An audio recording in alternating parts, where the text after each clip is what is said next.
नमस्कार दर्शकवृन्द, म नवराज चालिसे नियमित प्रस्तुति इस्यु अफ द डे मा स्वागत छ। दर्शकवृन्द, आजको इस्यु अफ द डे फागुन 7 गते।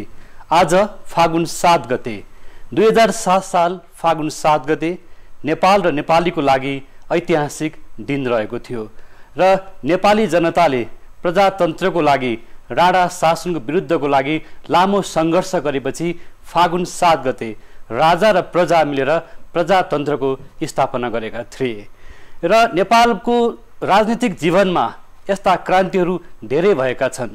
पञ्चायत कालमा सक्रिय राजतन्त्र रह्यो र 2046 सालमा फेरि प्रजातन्त्रको पुनर्स्थापना भयो र त्यसपछि फेरि नेपालमा माओवादी जनयुद्ध सुरु भयो र मुलुक राजनीतिक अस्थिरताको चपेटामा पर्दै गयो र 62-63 को र दोस्रो जनआन्दोलन भयो, जसबाट फेरि लोकतन्त्र गणतन्त्र हुँदै आज नेपाल सङ्घीय गणतन्त्रको मुलुकको रूपमा अगाडि बढेको छ र आज सङ्घीयताको लागि मुलुकमा सङ्घीयता व्यवस्थाको लागि पनि चुनौतीपूर्ण बनेको छ र आज धेरै क्रान्तिहरू पछि पनि आम नेपाली, विपन्न नेपाली, सर्वसाधारण नेपाली अझै पनि गरिबीको चपेटामा रहेका छन्। आम नेपालीले रोजगारी खोजेका छन्, सुख समृद्धि खोजिरहेका छन् र आज हामी यसै सन्दर्भमा फागुन 7 2007 सालको दिनको सम्झना गर्दै आज हामीसँग यस्तो व्यक्तित्व हुनुहुन्छ, राष्ट्रिय प्रजातन्त्र पार्टी संयुक्तका अध्यक्ष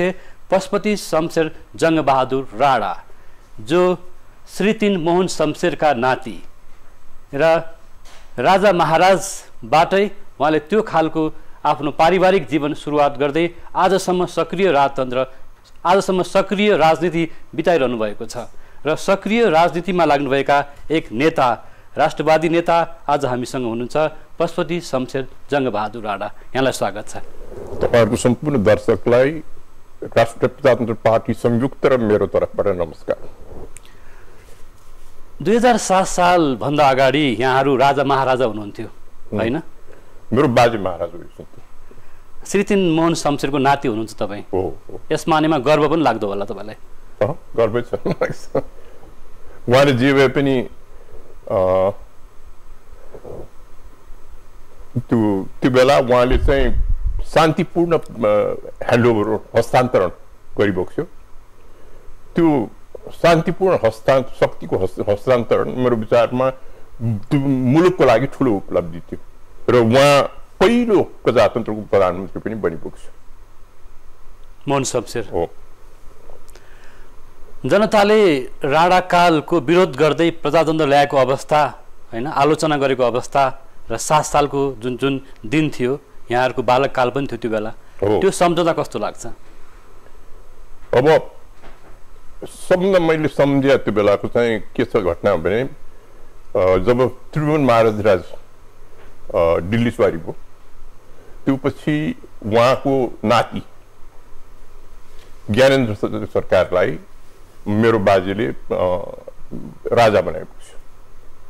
अब त्यो घटना भएको बेलामा म उहाँको राज्याभिषेकमा मेरो बाजेले चाहिँ ज्ञानेन्द्र सरकारलाई डोराएर लगिबक्सिया छ। तस्बिर पनि देखिन्छ, त्यही तस्बिर हो। त्यही तस्बिर हो। अनि भनेपछि राणा प्रधानमन्त्री मोहन शमशेरले डोराएर, हैन, राजा ज्ञानेन्द्रलाई, बालक राजा भनौँ न, बालक राजा, पहिला पार्टी राजा, उहाँ राजा बनिबक्स्यो। वही मात्र होला जो दुईचोटि राजा बनिबक्स्यो। ज्ञानेन्द्र सरकार 7 सालमा पनि बनिबक्स्यो, पछि आएर नाना टिकापछि फेरि पनि राजा बनिबक्स्यो। तर उहाँकै पालामा राजतन्त्रको अन्त्य पनि भयो नि त, हैन? हो। भनेपछि अब नेपालमा धेरैवटा क्रान्तिहरूलाई तपाईँले भोग्नु पनि भएको छ र सक्रिय राजनीतिमा हुनुहुन्छ आजको दिनसम्म, हैन?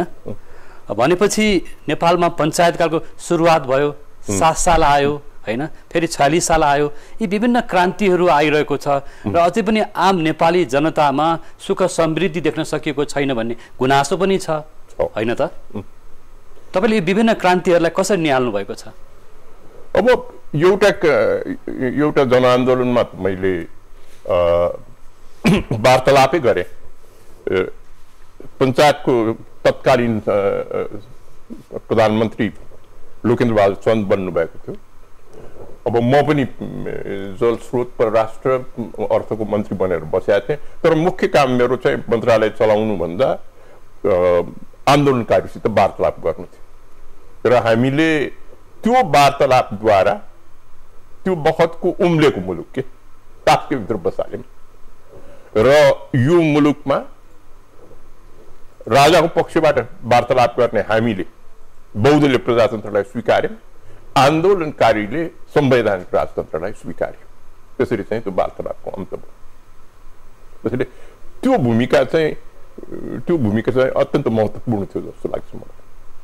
जस्तो यहाँले 7 सालको प्रसङ्ग कोट्याउन खोज्दै हुनुहुन्थ्यो।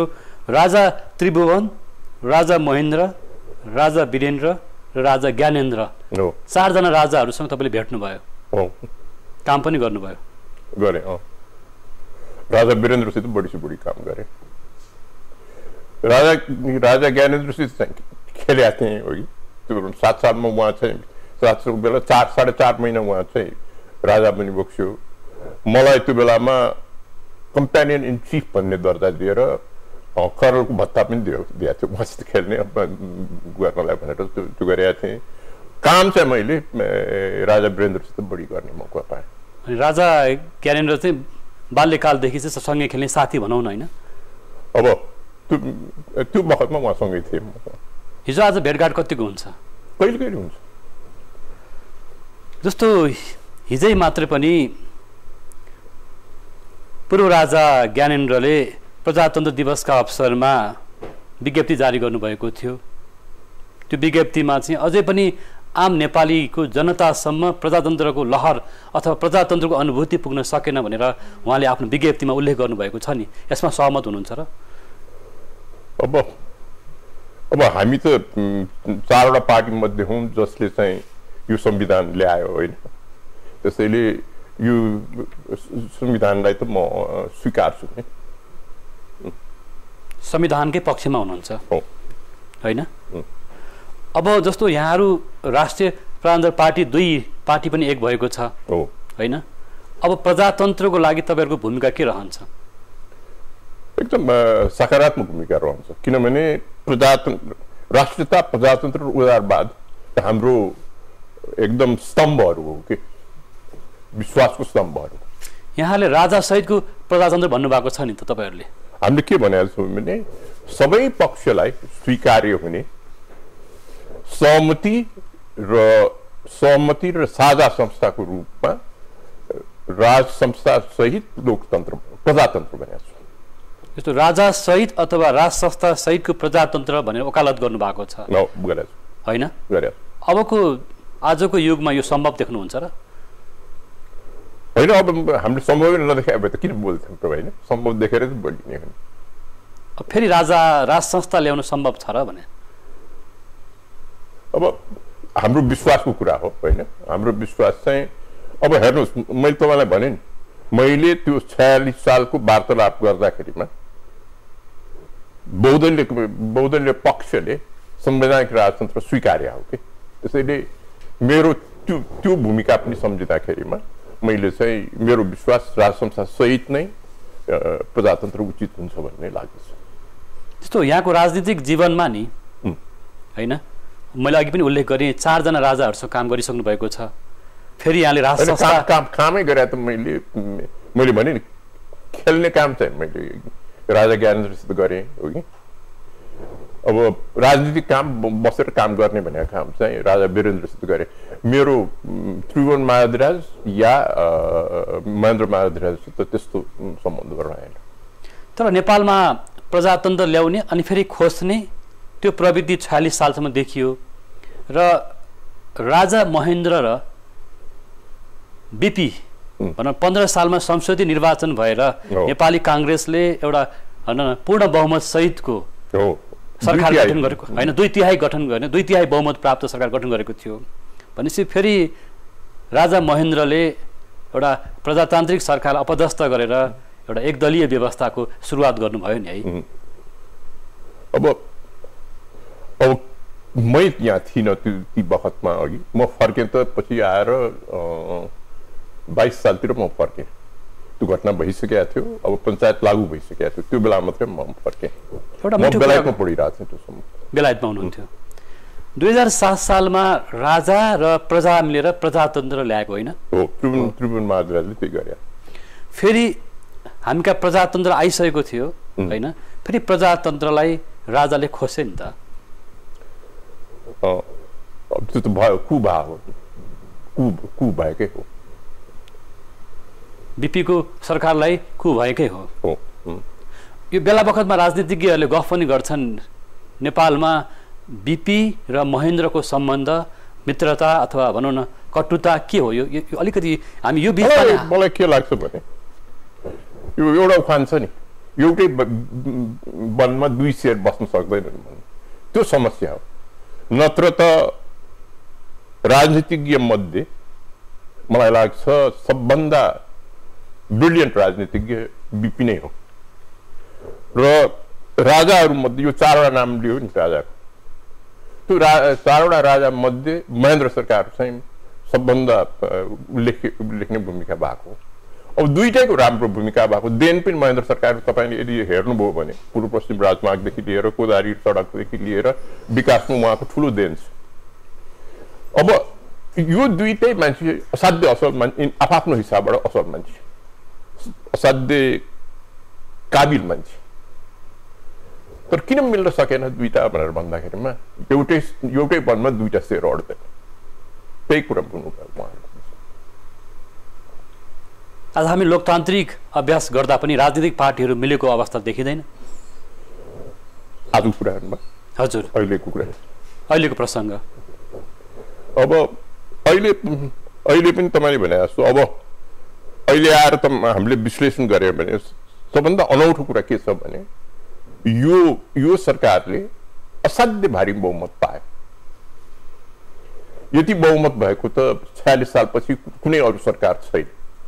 अनि पछि गएर केपीजीले उपेन्द्र यादवलाई समेत सरकारमा जोडेर अहिले 2/3 बहुमत दिनुभएको छ। अब त्यो 2/3 बहुमत प्राप्त गर्ने शक्ति भएको मान्छेले त्यो 2/3 बहुमतले सिर्जना गरे मौका छोप्न चाहिँ देखिएको छैन। काम जुन ढङ्गबाट हुनुपर्ने, विकास जुन ढङ्गबाट हुनुपर्ने, एउटा भनौँ न अब 5 वर्षको लागि यत्रो बहुमत प्राप्त गरे सरकारले त ठुल्ठुलो काम गरे हुनुपर्ने के, त्यो ठुल्ठुलो काम भइरहेको चाहिँ हामी पाउँदैन। उल्टो भ्रष्टाचार छ, उल्टो तपाईँको चाहिँ अध्यक्षता छ। अघि भर्खर तपाईँले भने जस्तो नेपाली दुनियाँले अनेक किसिमका दुःख खोपेर बसिरहेछन्। अब निर्मला काण्ड भयो, त्यस्तो त्यो अहिलेसम्म पत्तो छैन कसले त्यो रेप गर्यो मर्डर गर्यो, त्यस्तो कोही काण्ड भइरहेछ। त्यसैले बेस्थिति छ के, 2/3 बहुमत भएले स्थिति ल्याउनु पर्नेमा बेस्थिति भइरहेछ। बेस्थितिको कारण जड चाहिँ के पाउनुहुन्छ तपाईँले राजनीतिक रूपमा हेर्दाखेरि? अब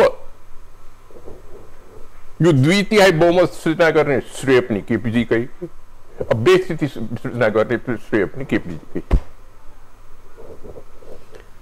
जस्तो यहाँहरू अहिले पनि प्रजातन्त्र अथवा राज संस्था, राष्ट्रियता भन्दै हिँड्नु भएको छ र 2 राष्ट्रवादी दल एक भएको छ यहाँहरूको होइन। र यहाँहरूकै सहयात्री कमल थापाले नेतृत्व गर्नुभएको राष्ट्रिय प्रजातन्त्र पार्टीलाई छोड्नुभयो नि त होइन? अहिले छुट्या होला होइन, अर्को ब्याजमा आउन सकिहाल्छ नि।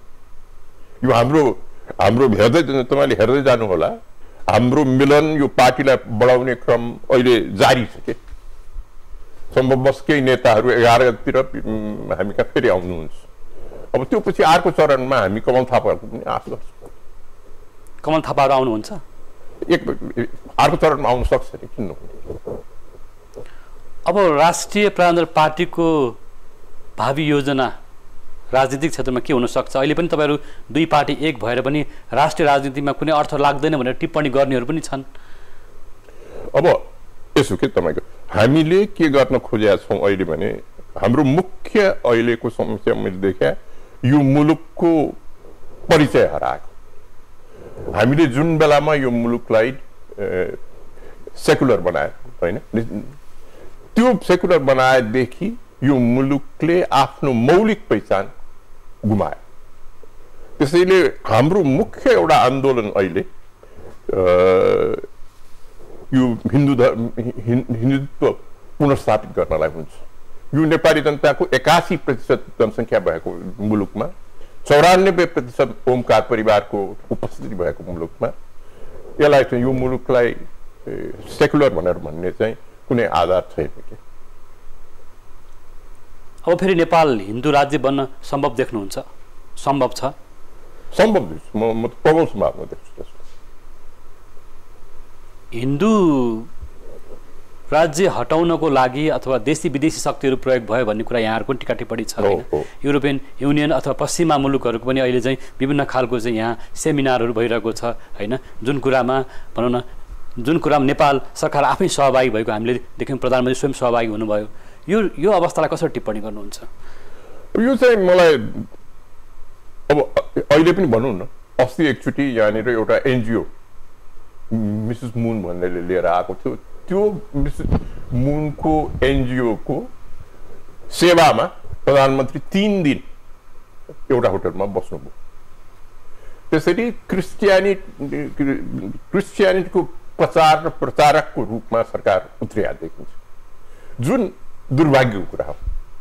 किनभने यो मुलुक अघि मैले भने जस्तो 94% ओमकार परिवार भएको मुलुकमा धर्म परिवर्तन गरी अरू धर्मपट्टि लैजानु उचितै छैन के। त्यो नेपालको संस्कार परम्परा कुनैसित पनि मिल्ने कुरा होइन। त्यस्तो काममा सरकार चाहिँ लाग्या भएर अब चाहिँ यो अब त्यो बेलामा जब चाहिँ अहिले हाम्रो मुलुकलाई सेकुलर बनाइयो, त्यो सेकुलर बनाउने बेलामा अब जीपी कोइरालाको पनि हात छ होइन, प्रचण्डजीको पनि हात छ र अब एमालेको पनि तत्कालीन हात छ। तर यो बडो ठुलो भुल गरियो भन्ने मेरो दाबी छ। हिन्दू राष्ट्र चाहिँ छोड्नु चाहिँ ठुलो भुल हो, असाध्यै ठुलो भुल हो। किनभने यो नेपाली जनतामाथि अन्याय हो कि 81% नेपाली जनतालाई 94% ओमकार परिवारको नेपालीलाई अन्याय गर्नु मिल्छ त? उनीहरूको धर्म संस्कृति परम्परा सबैलाई तोडेर अर्को बाटो जाने कुरा चाहिँ यो त उचितै भएन। तपाईँहरूले त्यो समयमा बोल्नु भएन नि? त्यो समय बोलेको थिएँ हामीले, म त संसदमै बोलेको छु, कुरा उठाएको छु। जस्तो गिरिजाप्रसाद कोइराला र प्रचण्डको जुन सहयात्रामा गणतन्त्र स्थापना भयो, त्यसमा चाहिँ वामपन्थी पार्टीहरू र नेपाली काङ्ग्रेसको जुन खालको सहकार्य भयो, जति बेला चाहिँ हिन्दू राज्य पनि छोडियो भन्ने कुरा यहाँले उठाउनु भयो नि। अब के यहाँहरूले भने जस्तै राज संस्था, हिन्दू संस्था अथवा हिन्दुत्व कायम गर्न सम्भव देख्नुहुन्छ? सम्भव छ? अब कोसिस गर्ने हो होइन, कोसिस गर्ने हो। हाम्रो तन मन धन लगाएर हामी त्यो काममा लाग्छौँ, हेरौँ परिणाम के हुन्छ। जस्तो अब राष्ट्रिय राजनीतिमा अब तपाईँहरूको सहकार्य कस्तो खालको रहन सक्छ? प्रजातन्त्र पार्टीहरू अथवा प्रजातन्त्रवादीहरू एक हुनुपर्छ भन्ने कुरा यहाँहरूले चाहिँ बोल्दै पनि आउनुभएको छ, पार्टीले बोल्दै आएको छ होइन? यहाँहरूको अबको एजेन्डा चाहिँ के हुन्छ, मिसन के हुन्छ? अब एक तहको एजेन्डा हाम्रो चाहिँ हिन्दू धर्मको लागि हुन्छ। यो हिन्दू धर्म संविधानमा पुनर्स्थापना गर्ने भन्ने कुराको लागि। अर्को तहको यात्रा चाहिँ अब मलाई लाग्छ प्रजातान्त्रिक शक्तिहरू एकजुट भएर चाहिँ अहिलेको जुन किसिमको काम चाहिँ अहिले वामपन्थी सरकारले गरिरहेछ त्यसको विरुद्धमा उत्रिनुपर्ने अवस्था हुन्छ।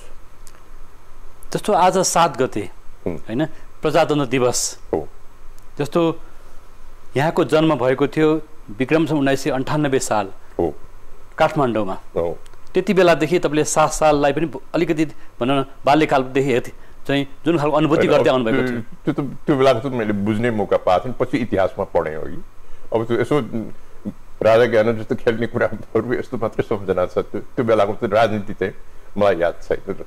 अब इतिहासमै पढेँ कि मैले पछि। म त फेरि त्यो पछि लगभग 12 वर्षको उमेरमा होइन भनेपछि 53 सालबाट 54 सालबाट अङ्ग्रेजी 54 सालबाट म लगभग 11 वर्ष जति बेलायतमा पढ्न गएँ। त्यसैले त्यो बेलाको त्यति मलाई अनुभव छैन कि त्यही 22 साल पछिको चाहिँ भन्न सक्छु। जस्तो नेपालको राजनीतिक जीवनमा राणा शासन किन ढल्यो, पञ्चायतकाल किन ढल्यो? राणा शासन ढल्नु त एक किसिमबाट स्वाभाविक थियो के तपाईँको, माने अब यत्रो ठुलो परिवर्तन हिन्दुस्तानमा आयो होइन। हिन्दुस्तान चाहिँ उपनिवेशवाद मुक्त भएर एउटा ठुलो प्रजातन्त्र एकता सृजना भयो। उत्तरतिर तपाईँले हेर्नुभयो भने चाहिँ कम्युनिस्ट चीन चाहिँ ले टिबेटसम्मै आफ्नो चाहिँ अधिराज्य ल्यायो। अब त्यो तुलनामा राणा शासन चाहिँ त असाध्य आउट अफ डेट भइसकेको थियो, त्यो ढल्न स्वाभाविक थियो।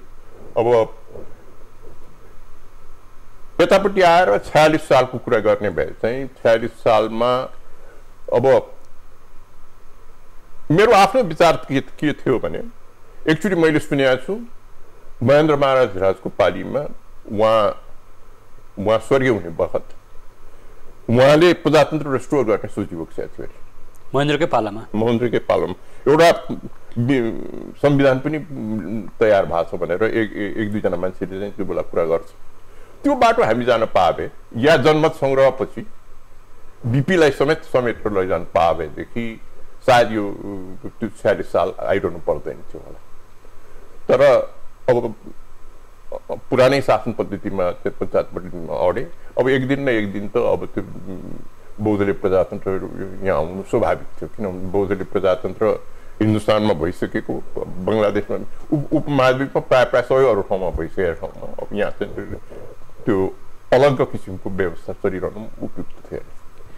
हिन्दुस्तानमा अङ्ग्रेजहरूको शासन अन्त्य भयो होइन, यहाँ पनि राणा कालको शासन अन्त्य भयो होइन, र लगभग 4 वर्ष 47 सालमा त्यो भयो, 51 सालमा यहाँ भयो भने आज पनि हामी 7 सालदेखि प्रजातन्त्र, नेपाली जनताको अधिकार, समृद्धि, विकास भनिरहेका छौँ। हाम्रा राजनीतिज्ञहरू आज पनि यही भन्छन्।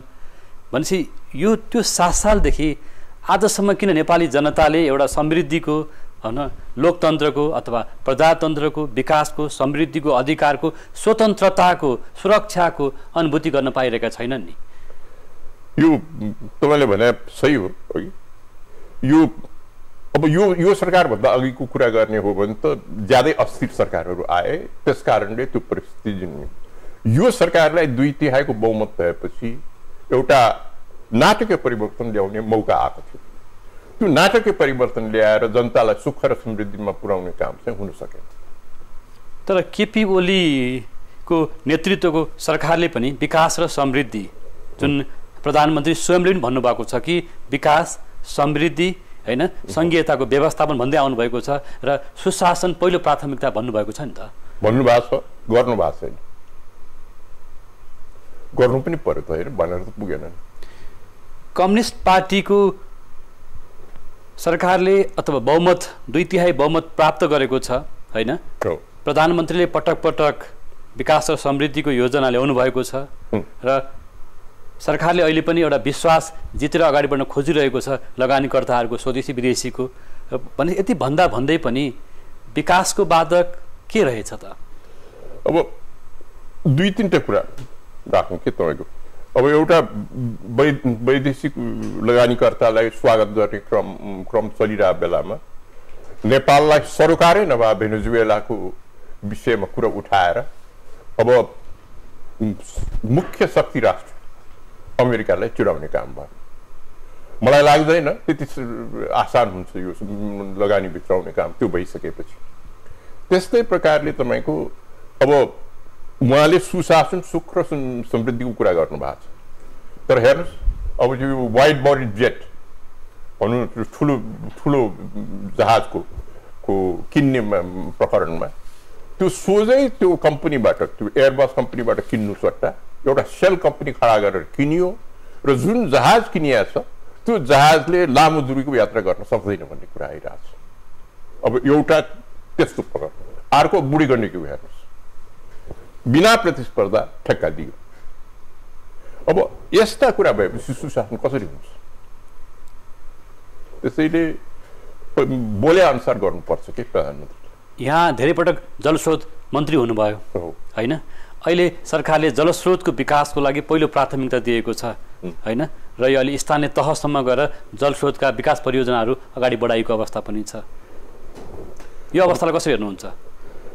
अब जलस्रोतमा त केही प्रगति हुनुपर्ने हो अहिलेलाई आएर। हुनु त धेरै योजनाहरू अलिक पछाडि परेका छन्, जस्तो तामाकोशी नै भयो भने अघि अब चाहिँ त्यो पछाडि परेका कारणहरू छन्।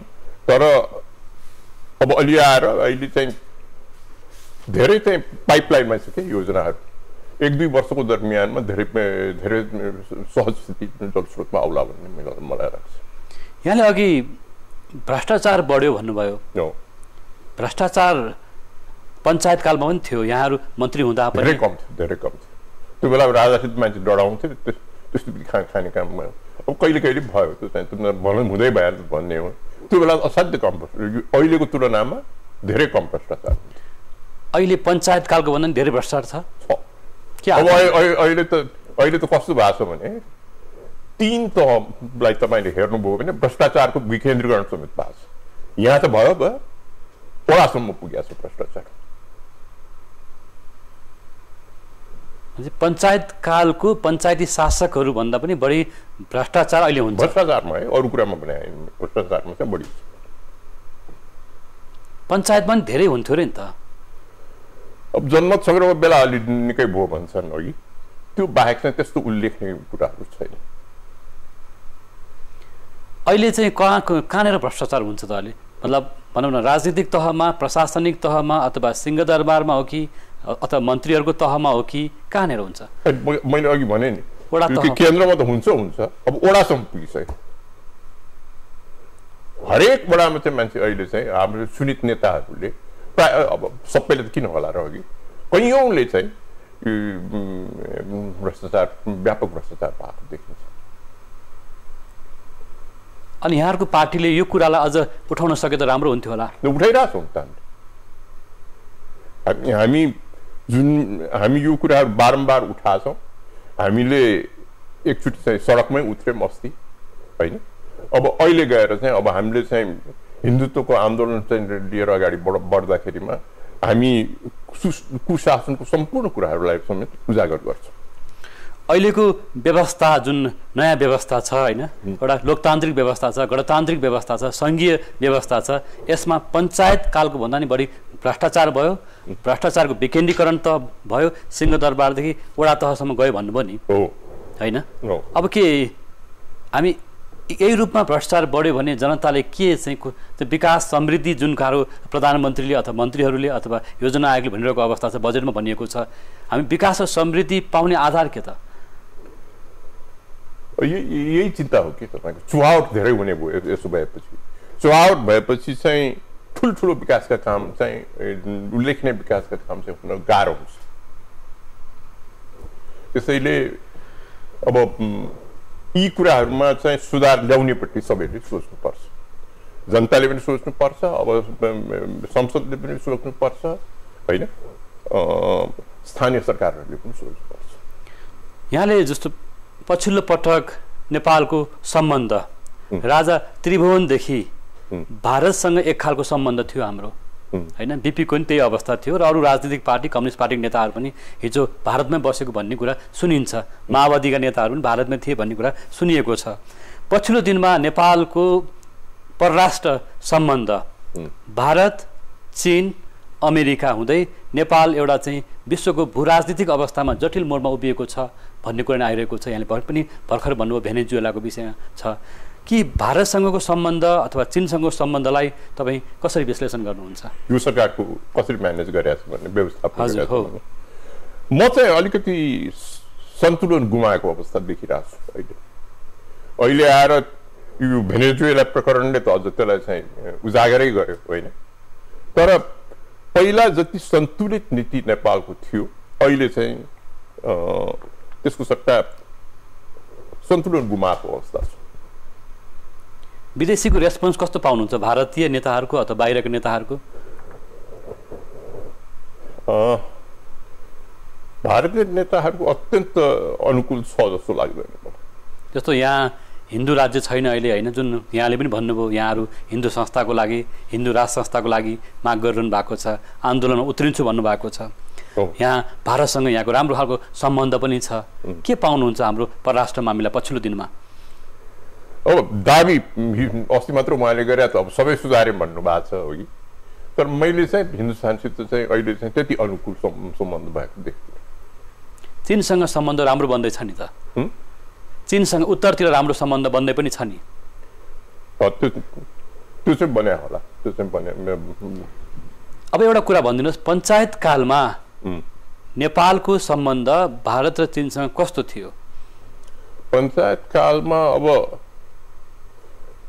सन्तुलित परराष्ट्र नीति भनेर त अब त्यो बेलामा त असंलग्न परराष्ट्र नीतिको आधारै बनाइएको थियो कि, अनि पञ्चतन्त्रको आधारमा चल्ने भनेर जुन चलन पनि थियो। अब तर व्यवहारमा चाहिँ हिन्दुस्तानसित बढी सम्बन्ध हुन्थ्यो जस्तो लाग्छ। जहाँ जहाँ त्यो बेलामा चाहिँ सम्बन्ध बिग्रिया बेलामा चाहिँ केही न केही घटना भइराखेकै छ। पूर्व राजाले पनि प्रजातन्त्रको अनुभूति जनताले गर्न पाएनन् भन्दै हिँड्नु भएको छ। प्रेस विज्ञप्ति पनि उहाँले जारी गर्नु भएको छ, हिजै मात्रै पनि होइन। यहाँहरू पनि राजा सहितको प्रजातन्त्र भन्नुभएको छ, हिन्दू राज्य चाहिन्छ भन्नुभएको छ। त्यो कहीँ कहीँ तालमेल छ होइन? अब उहाँले उहाँको कुरा गरिन्छ, त्यो उहाँको आफ्नै कुरा हो है। अब हामीले हाम्रो कुरा गर्छौँ। तर यहाँको चाहिँ भनौँ न बाल्यकालदेखिको साथीभाइ भएको नाताले त्यो खालको रणनीति पनि हो। त्यस्तो सम्बन्ध अहिले छैन के, जुन सम्बन्ध त्यो बेलामा चाहिँ अलिकति भयो होइन। उहाँ त्यो बेला कति 4 वर्षको भएपछि के अरे म 9 वर्ष जतिको थिएँ होइन। त्यो बेलाको र पछिसम्म त्यो अहिलेको सम्बन्ध त्यस्तो छैन। यहाँहरूको त्यो खालको सम्बन्ध भएर यस्ता कुरा आइरहेको हो कि भनेको होइन। त्यो अब यो त विश्वासको कुरा हो कि, यो सम्बन्धको कुरा होइन। अब यहाँले भन्नुभएको जस्तो नेपाली जनतालाई प्रजातन्त्र दिने हो 7 सालदेखि होइन, र विकास समृद्धि दिनै पर्छ। र यो धर्मको विषयमा यति धेरै विरोध आलोचना पनि भइरहेकै छ भनेपछि अब राष्ट्रिय प्रजातन्त्र पार्टी संयुक्त जुन पार्टी एक पनि भएको छ, तपाईँहरूको अबको योजना भनौँ न, यहाँले जुन अहिलेको बहुमत प्राप्त सरकारले पनि विकास समृद्धि दिन सकेन, भ्रष्टाचार बढ्यो र 7 सालदेखिको प्रजातन्त्र हामी भन्दै आएका छौँ, तर जनताले प्रजातन्त्रको अनुभूति गर्न पाएनन्। विपन्न नागरिकले अथवा अझ पनि ठुलो सङ्ख्यामा युवाहरू विदेश गएको अवस्था छ। प्रजातन्त्रै अनुभव गरेका छैन त भन्न मिल्दैन। हेर्नुहोस्, अहिले प्रजातान्त्रिक संविधानै छ अघि, तर सुशासन चाहिँ नेपालले अनुभूति गर्न पाएको छैन। तपाईँले भने जस्तो गरिबीबाट मुक्त हुन पाएको छैन। त्यो चाहिँ सुशासन कायम हुन नसक्नुमा त यहाँहरू नै जिम्मेवार हुनुहुन्छ नि त, नेताहरू नै होइन हो। जो सरकार चलाएर बसेको छ त्यही नै जिम्मेवार हुन्छ। अब हामी सरकार बाहिर बसेका मान्छे त अहिले जिम्मेवार हुन सक्दैन त्यसको लागि। अहिले 2/3 प्राप्त बहुमत प्राप्त सरकारका प्रधानमन्त्री केपी शर्मा ओलीज्यूलाई तपाईँको सुझाव सल्लाह अथवा प्रधान दिवसको अवसरमा के छ त? मेरो त सबभन्दा पहिला उहाँले बोले अनुसार काम गरिदिनु पर्यो। यो मुलुकलाई समृद्धि दिन्छु, यो मुलुकलाई उन्नत गर्छु, यो मुलुकलाई सुशासन कायम गर्छु, भ्रष्टाचार मुक्त गर्छु भन्नुभएको छ। त्यो जे बोल्या त्यो पुर्याइदिनुहोस् भन्ने मेरो अनुरोध र सुझाव छ। उहाँले कम्युनिस्ट पार्टीका नेताहरू लामो सङ्घर्ष गरेर अहिले मुलुकमा उहाँहरू नेतृत्वमा हुनुहुन्छ नि, यो कुरा यहाँले पनि राम्रोसँग बुझ्नु भएको छ। तर यहाँहरूको अपेक्षा चाहिँ के थियो? यो सरकारबाट अपेक्षा के गर्नुभएको थियो? अब उहाँले बोलेका कुरा पुरा गरिदिन्छ भन्ने मैले अपेक्षा गरेको छु होइन। उहाँले समृद्धि यो मुलुकलाई दिन्छु भन्नुभएको छ, दिन सक्नुहोस्। अब आगामी अवधिमा यो 1 वर्ष नसके पनि आगामी अवधिमा ती कुराहरू नेपाली जनतालाई प्राप्त गर्न सक्नुहोस्। उहाँलाई मेरो कामना पनि छ, सुझाव पनि छ, यही नै। यहाँले भन्नुभएको जस्तो अन्त्यमा राजा सहित अथवा राजतन्त्र राज संस्था सहितको प्रजातन्त्र अथवा हिन्दू राज्य सम्भव देख्नुहुन्छ त अन्त्यमा? अब अन्त्यमा हेर्नुहोस्, यो कुराको लागि हामी सडकमा उत्रिन्छौँ होइन। सडकमा उत्रेपछि अब जहाँ जहाँ पुगिन्छ पुगिन्छ। तर आजको युगमा जनताको साथ पाउन गाह्रो छ नि होला होइन? मलाई लाग्छ हिन्दू धर्मको कुरामा चाहिँ हामी निश्चय जनताबाट समर्थन प्राप्त गर्छौँ। धन्यवाद। दर्शकवृन्द, आज फागुन 7 गते प्रजातन्त्र दिवसको यो अवसरमा राणाकालीन समय अथवा राणाकाल कसरी अन्त्य भयो, पञ्चायतकालको अन्त्य कसरी भयो र 46 सालमा प्रजातन्त्रको पुनर्स्थापना कसरी भयो र माओवादी जनयुद्ध कसरी सुरुवात भयो र आज गणतान्त्रिक नेपालको स्थापना कसरी भइरहेको छ र सङ्घीयताको व्यवस्थापन कसरी हुँदैछ। यति हुँदै पनि उहाँले भन्नुभएको जस्तो पञ्चायतकालको भन्दा पनि बढी भ्रष्टाचार आज भएको छ, सुशासन कायम हुन सकेको छैन। जनताले प्रजातन्त्र त पाए होलान् तर सुशासनको अनुभूति गर्न सकेका छैनन् भन्ने कुरा व्यक्त गर्नुभएको छ। यहाँले महत्त्वपूर्ण विचार अथवा समय दिनुभयो, यसप्रति हामी आभारी छौँ। धन्यवाद। दर्शकवृन्द, नियमित प्रस्तुति इस्यु अफ द डे को समय पुरा भएको छ। आज हामीसँग स्टुडियोमा राष्ट्रिय प्रजातन्त्र पार्टी संयुक्तका अध्यक्ष राष्ट्रवादी नेता पशुपति शमशेर जङ्गबहादुर राणा हुनुहुन्थ्यो। हामी सबै बिदा माग्छौँ। नमस्कार।